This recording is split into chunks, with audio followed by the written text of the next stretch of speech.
Before we get started, I have to thank all of you for making this a successful first collection here. Gooding is closing in on 9,000 total books sold as we have 4 days left in this collection. So thanks to all of you. Get your books. We're almost sold out on covers A, B, and C, and those will not be reprinted. So thanks to you all for that support there. And of course, the ISOM Collector's Short Box is now available for pre-order. Just announced that today. So go grab that. A lot of requests for the second Collector's Short Box. And here it is. It's ISOM themed. So go check that out. But today, I'm going to talk about this. And look, I'm not saying this to just, there's nothing really I can say that everybody else hasn't already said. With the Sweet Baby Inc. stuff and the consulting companies that hyper-emphasize DIE, the game has already been ragged on. The Suicide Squad game has already been ragged on enough.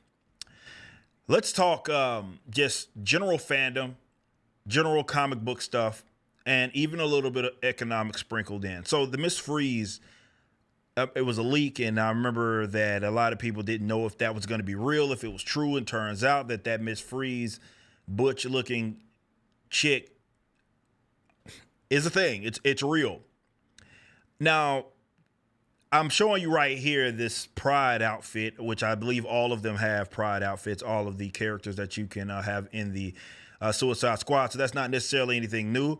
But even just normies are saying that the general costume designs of the characters, gay or not, is just weird and not good, for lack of a better term. So it doesn't have much going on for it. But what this does in the whole Miss Freeze, it really represents just how these people don't understand their audience. Suicide Squad should have been a layup. I think, yeah, I have my thoughts on the actual Suicide Squad, but there had been some normie appeal, and they wanted to capture that for sure. Maybe some of the success that they had definitely with Harley Quinn, and again, Suicide Squad.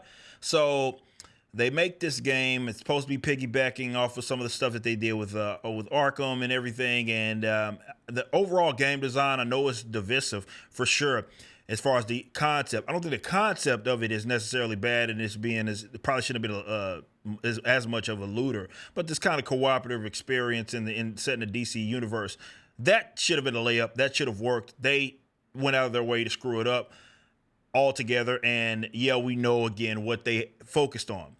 Miss Freeze is why she looks like that. I don't know why even go with Miss Freeze. I don't know.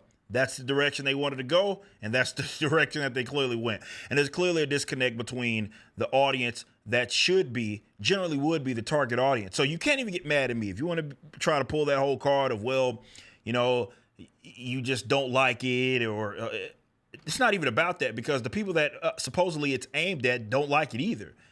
We know that pretty much on all fronts, the game was an absolute failure, top to bottom. So it's not about me disliking or even liking something. That's irrelevant. The point is that what should have been something so easy, they went out of their way to screw up. And you can't say that the DIE stuff had absolutely nothing to do with it, because, well, they consulted with a company whose sole job was to focus on that element.